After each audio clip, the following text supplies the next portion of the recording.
गांव बहुत पुराना था, प्राचीन बल्कि। ये हमेशा कोहरे के एक घने कंबल के नीचे दबा हुआ रहता था, एक घनी घूमती हुई धुंध जो जमीन से ही रिसती हुई लगती थी। गांव वाले इसे विस्परिंग पाइन्स कहते थे, लेकिन सब इसके असली नाम को जानते थे, फुसफुसाहटों वाला गांव। वे इसके बारे में धीमे स्वर में बात करते थे, एक ऐसी जगह जो समय के साथ खो गई थी और बेचैन करने वाली कहानियों में डूबी हुई थी। इन कहानियों का केंद्र हमेशा पहाड़ी पर बना पुराना घर होता था। ग्रे पत्थर की एक ढांती हुई हवेली, उसकी खिड़कियां खाली आंखों की तरह गांव को घूर रही थीं।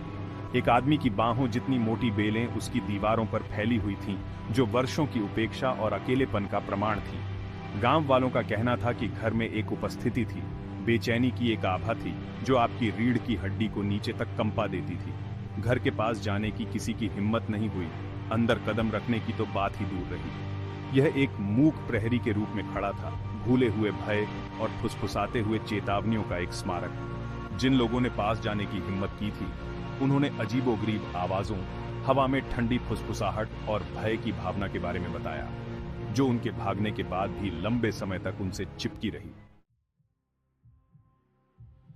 रात अभी नहीं थी, हवा में गीली मिट्टी और जलती लकड़ी की गंध फैली हुई थी।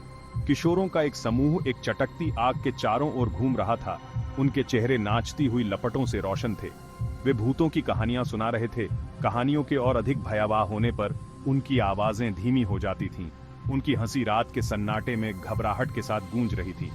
उनमें से अर्जुन बैठा था, 15 साल का एक लड़का, बिखरे हुए बालों वाला और एक संदेहास्पद मुस्कुराहट लिए हुए। उसने धैर्यपूर्वक कहानियों को सुना। उसकी आंखें मनोरंजन से चमक रही थीं। अपने दोस्तों के विपरीत अर्जुन ने कहानियों का मजाक उड़ाया, उन्हें केवल लोक कथाएं और बचकाना अंधविश्वास बताया। उसे प्रमाण चाहिए था, ठोस सबूत जो गांव को डराने वाली फुसफुसाहटों का समर्थन करते हों। तुम मेरा विश्वास नहीं करते, है ना? माया ने चुनौती दी। उसकी आवाज मुश्किल से फुसफुसाहट थी। आग की रोशनी में उसकी आंखें चौड़ी और झिलमिलाती हुई अर्जुन को उसके शब्दों का खंडन करने की हिम्मत कर रही थीं। पुराना घर, वे कहते हैं कि वहां एक दरवाजा है, एक दरवाजा जो कभी बंद नहीं होता। जो कोई भी इसे बंद करने की कोशिश करता है, गायब हो जाता है। यह हास्यास्पद है, बस एक पुरानी बाइसिस टेल। लेकिन जैसे ही उसने ये कहा, उसके मन में संदेह का एक बीज जड़ पकड़ गया। उसने खुद कभी उस दरवाजे को नहीं देखा था और माया की गंभीर अभिव्यक्ति के बारे में कुछ उसे रोक दिया। साबित करो, आज रात हम घर जाएंगे। अगर दरवाजा असली है तो मैं इसे खुद बंद कर दूंगा। आग के चारों ओर हाँफने और विरोध करने की आवाजें गूंज उठीं, लेकिन अर्जुन दृढ़ रहा। उसने एक चुनौती जारी की थी और वह पीछे नहीं हटेगा। पहाड़ी पर चढ़ाई उत्तेजक रूप से धीमी थी।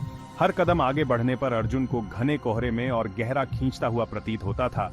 उसके चारों ओर की दुनिया एक अस्पष्ट धुंध में लुप्त होती जा रही थी। हवा ठंडी, भारी होती गई, मानो वातावरण खुद उसे पीछे धकेलने, उसे दूर भगाने की कोशिश कर रहा हो। जैसे जैसे वे घर के करीब पहुंचे, फुसफुसाहट शुरू हो गई। पहले तो धीरे धीरे, जैसे पत्तों की सरसराहट हो, लेकिन धीरे धीरे तेज होती जा रही है और जोरदार होती जा रही है। वे अर्जुन के चारों ओर घूमते रहे, उसका नाम पुकारते रहे, उसे ताना मारते रहे, उसे वापस मुड़ने का आग्रह करते रहे। वह अपने दोस्तों के डर को महसूस कर सकता था, एक ऐसी चीज जो उन्हें कोहरे की तरह ही जकड़े हुए थी। घर उनके सामने मंडरा रहा था। अर्जुन ने जितना सोचा था उससे कहीं बड़ा, अधिक भव्य। उसकी खिड़कियां खाली आंखों के सॉकेट की तरह उसे घूर रही थीं, न्याय कर रही थीं, आरोप लगा रही थीं। घर के आसपास की हवा अलग तरह से महसूस हुई, एक अनदेखी ऊर्जा से चार्ज हुई, जिससे उसके गले के पीछे के बाल खड़े हो गए। उसने हाथ बढ़ाया, उसका हाथ थोड़ा कांप रहा था और घर की दीवार के ठंडे नम पत्थर को छू लिया। उसके अंदर से एक सिहरन दौड़ गई। दिन भय का एक झटका जो संरचना के मूल से निकलता हुआ प्रतीत होता था। वह घर उसने बेचैनी की बढ़ती भावना के साथ महसूस किया, जीवित महसूस हुआ। यह एक अजीब ऊर्जा के साथ स्पंदित होता था, अपनी एक लय जो उसके अपने दिल की धड़कन को प्रतिध्वनित करती प्रतीत होती थी। अर्जुन, अर्जुन, वापस मुड़ जाओ। सामने का दरवाजा एक कराह के साथ खुला, मानो एक लंबी नींद से परेशान हो। घर में आवाज गूंज उठी, एक शोकाकुल चीख, जिससे अर्जुन की रीढ़ की हड्डी में सिहरन दौड़ गई। वह एक पल के लिए झिझका, उसका दिल उसके सीने में तेज हो रहा था। दहलीज पार करने से पहले। अंदर की हवा धूल और सड़न की गंध से भरी हुई थी।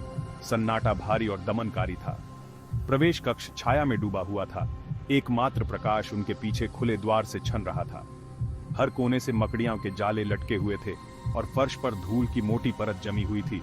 सदियों से अछूती हुई प्रतीत हो रही थी। अर्जुन अपने पीछे अपने दोस्तों को घबराहट से इधर उधर भागते हुए सुन सकता था। उनकी सांसें उथली और तेज थीं। दरवाजा, यह असली है। और फिर उसने उसे देखा। दालान के सबसे दूर एक अलौकिक रोशनी में नहाया हुआ जो अंदर से निकलता हुआ प्रतीत होता था, एक दरवाजा खड़ा था। यह एक साधारण सा दरवाजा था जो गहरे रंग की लकड़ी से बना था और एक ही कलंकित हैंडल से सजा हुआ था। फिर भी यह गलतता की आभा, खतरे की भावना को दूर करता था जो अर्जुन के पूरे शरीर में ठंडक पैदा करता था।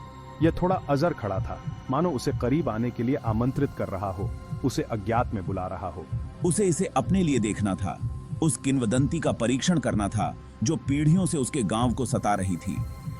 एक गहरी सांस लेते हुए वह दरवाजे की ओर बढ़ने लगा। उसके कदम सन्नाटे में भयानक रूप से गूंज रहे थे।